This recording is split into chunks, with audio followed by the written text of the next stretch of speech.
nosotros como Consejo Nacional de Decanos, en la penúltima reunión del Acuerdo Nacional el 21 de julio, cuando el primer ministro Fernando Zavala presentó los avances de la evaluación del primer año de gobierno, se tocó de una u otra manera el tema de la huelga magisterial. Y en esa oportunidad insistimos en la necesidad de diálogo y alertamos ante la posibilidad de un manejo inadecuado de este conflicto social podría dar pie al aprovechamiento político de grupos que no necesariamente están comprometidos con el sistema democrático. Y luego, a través de un pronunciamiento, hemos reiterado eso.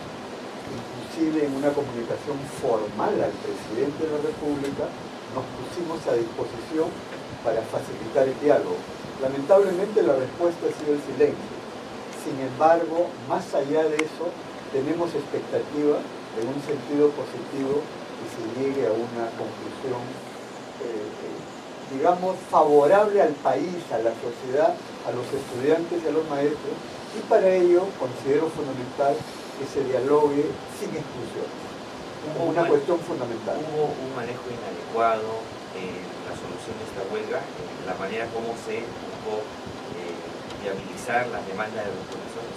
Por ejemplo, en el caso del Cusco, que fue la huelga que se inició más o menos el 15 de junio y que positivamente ha sido levantado con acuerdos.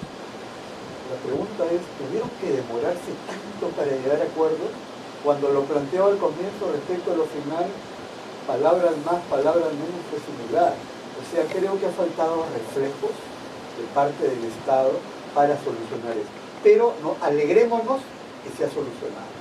Y hagamos votos para que lo que se hizo en el Cusco pueda darse a nivel nacional. Una mirada positiva. ¿Dónde? ¿Perdón? ¿Dónde? En el caso de Cusco. De acuerdo. Ahora, ¿dónde? El siguiente paso, ¿dónde? El siguiente paso es la reunión Porque estatal. a este paso lo estamos haciendo región por región. Ahora, no, entiendo que de acuerdo a lo que he visto en televisión, he escuchado, he conversado, la reunión en la Comisión de Educación con la presencia de la señora ministra, al final devino en un compromiso de una reunión hoy en la tarde con toda la región. Por lo tanto, creo que hay que buscar un elemento común para dar causa a la solución. ¿Y usted cree que la ministra debe recibir al señor Castillo en la reunión de hoy? Yo no trataría temas de nombres sobre No, tal o pero cual persona. ¿a quién representa? Pero directamente a ello, mire, yo he estado por la Plaza San Martín en varias oportunidades para que no me la cuenten, sino para que el directo la vea, ¿no? Sí. Y en esa medida he podido ver un nivel de convocatoria muy significativo. Y yo creo que sería un error ahora plantear el tema del señor Castillo o no el señor Castillo. Yo creo que hay que poner por delante una voluntad común de solución. Sí, pero hay dos cosas. Sí. Una, que el ministro del Interior dice que este señor tiene relaciones no muy presentables, por un lado. Y por otro lado, el señor Castillo no pertenece no es presidente del SUTEP de su región ni de ninguna región. Quienes representan a los maestros es el SUTEP. Y se han dividido por región. Entonces el señor ni es de la región, ni es dirigente de su región. Y por otro lado el ministro dice que las relaciones del señor Castillo no son de las mejores. Dos cosas. Lo primero, no caigamos en encasillar la solución de la huelga a una persona, en primer lugar. Pero tampoco escamotemos el tema. Mi buen amigo, el ministro Carlos Basombrío, ha señalado determinados elementos respecto al señor Castillo. Pero al mismo tiempo he señalado que están a la espera, casi textual, de tener elementos concretos para ser investigados. Entonces, yo no puedo sacar una conclusión sobre una persona a priori y luego decir que se va a investigar. Lo que creo que debería hacer, si el señor Castillo es así o así, en este momento mostrarnos 1, 2, 3, 4. Si es así, creo que quedaría al desnudo una situación de ese tipo el señor Castillo. Pero antes no hagamos un juicio definitivo sobre nadie. Sería un prejuicio. Y sabemos lo que significa un prejuicio. Y el señor Castillo lo ha dicho ya en todos los medios de comunicación, que él lo que quiere es que le den la representación del SUTEP, el manejo. yo qué haría si estuviera en el pellejo de las personas que están. Primero, los escucho a todos. Segundo, si una persona tiene en el fondo una postura de ese tipo, lo saco al fresco. Y sacarlo al fresco no es difícil, a través de dialogar con el conjunto de personas. Y si al final se evidencia eso, esa persona, llámese lo que sea, quedará descalificado en su posibilidad de liderazgo. Pero no seamos prejuiciosos de señalar algo definitivo antes de. Yo creo que esto es el punto, ¿no? Porque si no, al final, como diría el Chavo, sin querer queriendo, se podría terminar haciéndole el juego a la victimización de aquellos que no están comprometidos con el sistema democrático. Entonces, acá hay un manejo de estrategia y táctica, y la demora en la solución revela que la estrategia y táctica gubernamental no ha venido siendo la más adecuada. Pero estamos a tiempo de un propósito de enmienda. Insisto, no dialogar con aquel que se pretende victimizar le hace un favor a esa persona. Utilicemos adecuadamente todo lo que tenemos como ser humano. Y daría pie a un nivel de solidaridad que permitiría extender la huelga. Lo que queremos ahora es, primero, debemos retomar el proyecto educativo nacional, donde los estudiantes tienen un rol fundamental, los padres de familia y los maestros. Segundo, está planteado una política salarial. Recordemos que respecto a otros países de Sudamérica, nosotros quedamos muy mal parados con relación al salario docente. Eso tiene que ser transformado. Y finalmente, esto debe plantearse una estrategia por tramos hacia el final del gobierno. Y la evaluación tiene que darse. La palabra evaluación en el Perú es mala palabra. Lo que sí hay que generar las condiciones del plan de capacitación para realizar la evaluación. Están pidiendo que la evaluación no haya. No, yo por lo menos en eso, desde el punto de vista, en ese sentido es muy claro, ¿no? Que en toda actividad humana tiene que haber evaluación.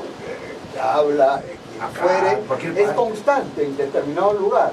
El asunto son el tipo de evaluación, los términos de evaluación. Por ejemplo, no sería recomendable una evaluación uniforme para todos, cuando uno es profesor de primaria, otro es de ciencias, otro es de letras. Ahí creo que hay que hacer la comprensión. Pero les han ofrecido, dentro del acuerdo también, van a tener ellos una capacitación para luego evaluar, pero no aceptan. Lo de la tarde creo que es una buena oportunidad.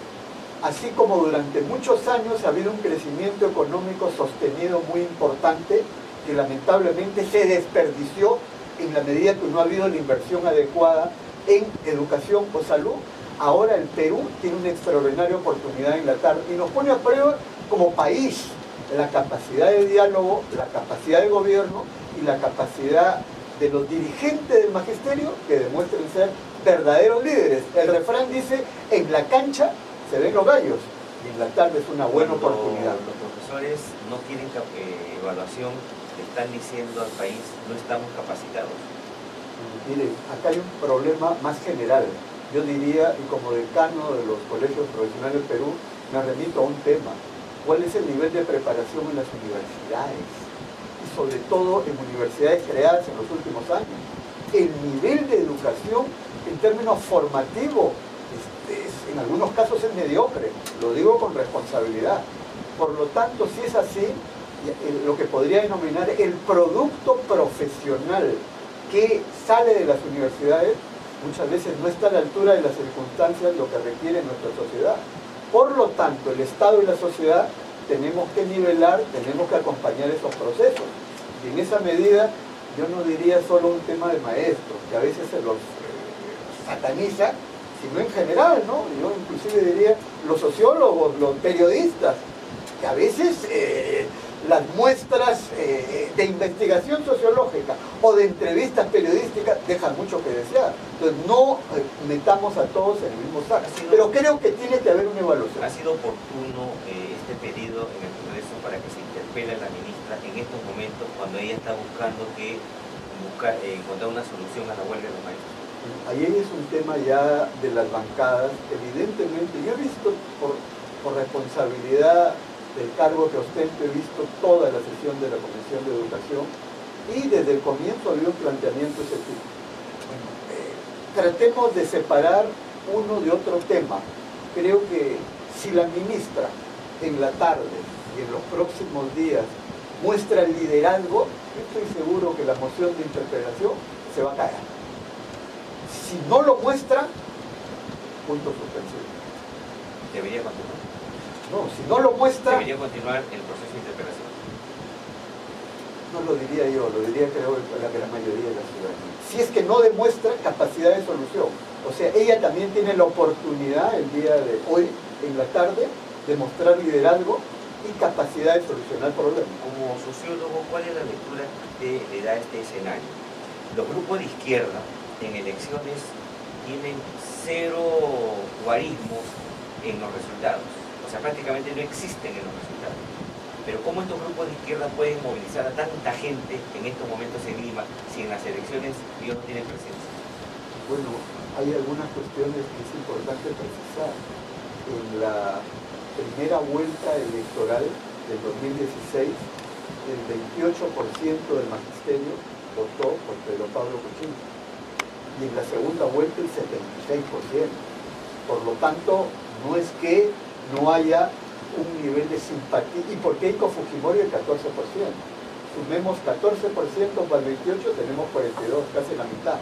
Por lo tanto, no es exacto una situación de ese tipo. Pero como yo le decía, como movimiento de izquierda. Ya, pero yo creo que el tema del magisterio ha estado influenciado de mucho tiempo por la izquierda.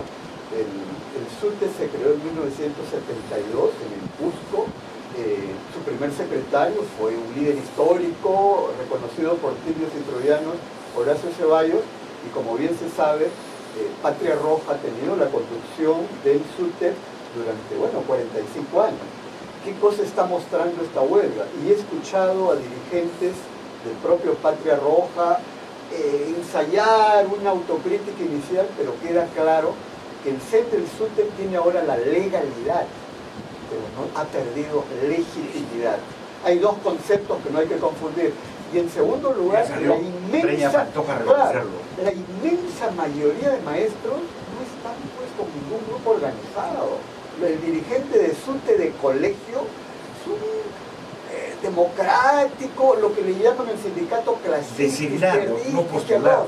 No, lo que sucede es que hay grupos que tienen una presencia muy activa. Por ejemplo, el grupo denominado Pucallacta fue una escisión de Patria Roja del año 78, yo recuerdo, era estudiante en ese entonces, y ha vegetado. Lo que pasa es que tiene presencia en algunas regiones, pero no tiene mayor incidencia.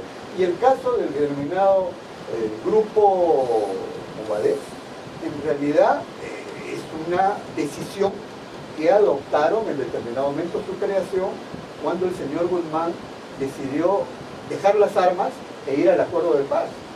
Y luego de ello ha tenido una presencia de crecimiento, pero algo que sí lo planteo claramente, un grupo de este tipo no va a crecer por capacidad de liderazgo propio, va a crecer en la medida que el Estado no atienda las demandas de aquellos a los cuales pretenden representar. Ahora, se entiende y se justifica que el Movadef pueda ganar presencia entre los jóvenes, porque muchos de nuestros jóvenes son desinformados, no saben quién fue Abimael Guzmán Reynoso. Pero ¿cómo se entiende que el Movadef pueda crecer a nivel de maestro, de personas adultas como nosotros, que saben quién fue Guzmán Reynoso y saben lo que fue Sendero Luminoso? O sea, ¿cómo se explica que Movadef pueda crecer a nivel de profesionales, de personas adultas, de maestros, de profesores? Dos cosas. Primero, a nivel de profesionales en general es ínfimo la presencia. Primero. Maestro. Segundo, maestros, ¿por qué? Porque es la profesión más maltratada, donde su salario es precarizado. Y hay una situación de precarización de la educación. A río revuelto, ganancia de cualquiera. Y en este caso les planteo un determinado mensaje, pero no exageremos. Yo creo que sería un error decir que un grupo de este tipo está dirigiendo la huelga. Sería regalarle a los maestros la conducción de la huelga. Es un grupo minúsculo, pero que sabe moverse. Y por lo tanto mucho depende del Estado, de la sociedad, tratarlo adecuadamente. El peor error en el tratamiento de este grupo, ¿saben cuál es? Referirnos a ellos mañana, tarde y noche. Aún cuando el señor Fajardo se pasea en medio de los manifestantes en la Plaza de San Martín. El señor Fajardo no tiene mayor liderazgo como el señor Crespo, que entiendo que son los líderes correspondientes. Podrá moverse en determinados círculos, pero no le damos el juego. Yo creo que hay que ponerlos en su justa dimensión, Yo creo que este grupo... No mirarlo, no decir que están ahí. Hay que superarlo, hay que derrotarlo con liderazgos democráticos. Ese es el camino. Y el Estado tiene que coadyuvar a ello. Y para ello tiene que hacer... Miren, si está creciendo amparándose en el malestar de los maestros, ¿cuál es el mejor remedio? Dar solución a los problemas de los maestros y se deja sin piso a ese tipo de propuestas. Esto es fundamental. Y ahí creo que la superioridad del sistema democrático y del diálogo va por el lado de las propuestas. Y esto es fundamental, ¿no? Yo he conversado con muchos profesores que identifico en diversas regiones del país liderazgo de cambio de raíz. Hay un error también cuando se dice radical. Radical es el que plantea cambio de raíz. Y dentro de un sistema democrático, un sistema educativo que no funciona requiere cambio de raíz. Y eso no es ser violentista. Que conceptualmente se está utilizando este término erróneamente. Creo que hay que desarrollar capacidades en maestras y maestros en el plano formativo, solucionar sus demandas, y si esto se da así, los grupos que quieren sacar los pies del plato no van a tener juego y se van a ir debilitando. Depende de todos nosotros. En términos generales, ¿los padres de familias apoyan o no apoyan la huelga de los maestros? Hay conductas diferenciadas. Miren, mientras más rural sea la escuela, mientras más chico sea el pueblo, de acuerdo a la historia y la cultura, hay una mayor cercanía. Más identificación con más identidad. O sea, en una zona rural es el señor maestro. Acá en la Lima gran ciudad, y sobre todo sectores medio alto, se los ningunea. Pero en el sector rural es el señor maestro. En el sector semi-rural sigue siendo el señor maestro. En las poblaciones urbanas pequeñas sigue siendo el señor maestro. En las grandes ciudades empieza a variar, pero fíjense, Arequipa, fíjense el caso de Piura, o Chiclayo, o Huancayo, hay una presencia solidaria porque la gente ve, caramba, no está siendo tratado a la altura, y hay una expresión de solidaridad. Lo que pasa es que en el caso de Lima, donde hay mayor presencia del factor educación privada, se genera corriente de opinión. Pero la gente pide cambios. Yo recuerdo un informe de un canal de televisión cuando hizo una comparación entre Newton, el Marca, y una escuela en Villa María del Triunfo, de la zona conocida como Ticlo Chico. Y le preguntó a los muchachos cuál era su sueño. El sueño de lo del Marca y Newton era, pues, caramba, poco más estar en la NASA, en términos científicos. El sueño de una chiquita de 4º grado de primaria, ¿cuál era? Que su salón tuviera una buena pizarra y que el techo no tuviera huecos para que la lluvia no los afecte en la época de invierno. Entonces hay brechas sociales que tenemos que superar y la educación pública es fundamental, y queda claro que la inversión, sobre todo en términos de sueldo de los maestros en el Perú, deja mucho que desear. Lo digo rapidísimo. En el gobierno de Odría, de Prado, en el primer gobierno de Belaúnde y Velasco fueron el pico más alto. Luego una baja enorme en el gobierno del señor García, Fujimori lo levantó un poquito, Toledo lo levantó más, el segundo gobierno de García fue el de la caída drástica. Luego, en el periodo Humala lo ha levantado. Ahora Kuczynski tiene que asumir no solo el planteamiento de elevar sueldos a los maestros, sino desarrollar capacidades. Con la evaluación, con el elemento formativo, y dar un giro para que como sociedad no miremos por encima del hombro al profesor, sino decir, es el señor profesor, que tenemos que apoyarlo, tenemos que respetarlo, pero también tenemos que exigirlo. Creo que eso es fundamental. Deberes y derechos tienen que ver con ciudadanía, y eso es esencial. Y lo que se ha generado ahora es un conflicto social. Ojo, yo he conversado con varias personas del gobierno y les digo, alerta general, depende mucho la culminación de este conflicto social para ver cuál va a ser la tendencia en los próximos años. Y si no es solucionado adecuadamente, se podría generar una espiral de conflictos sociales y hasta un problema de gobernabilidad y hasta un cierto tiempo que nadie desea en su sano juicio. Eso es fundamental. El modelo que se aplicó para solucionar la huelga con los maestros del Cusco, ¿por qué no se puede replicar con este sector que todavía se mantiene en pie de lucha? ¿Por qué ellos no podrían aceptar los planteamientos del gobierno? Pero, por Porque ejemplo, está politizada ya la huelga. hay un elemento de politización, pero lo esencial es el anhelo del maestro de ser valorado. Por ejemplo, cuando hubo el diálogo en Palacio, realmente veíamos en la televisión, entra, no entra, etcétera. Yo creo que en este momento hay que dialogar con todos, y dialogando con todos, si es necesario separar la paja del trigo y cortar la mala hierba, hay que hacerlo. Pero a priori no hay que decir con esta sí, con este no. Yo creo que es fundamental. Y reflejo rápido, es una gran oportunidad, todo el país debe estar interesado a la expectativa que en la tarde salga humo blanco por el bien de nuestros niñas, niños y adolescentes del país y lo que podría venir. O sea, que en la tarde salga humo blanco conllevaría a que la ministra acepte los planteamientos del señor Castillo. No, no estoy diciendo eso. En una negociación, yo he participado en muchas negociaciones, uno tiene que tener flexibilidad. En un diálogo se tiene que ceder, las distintas partes ceder.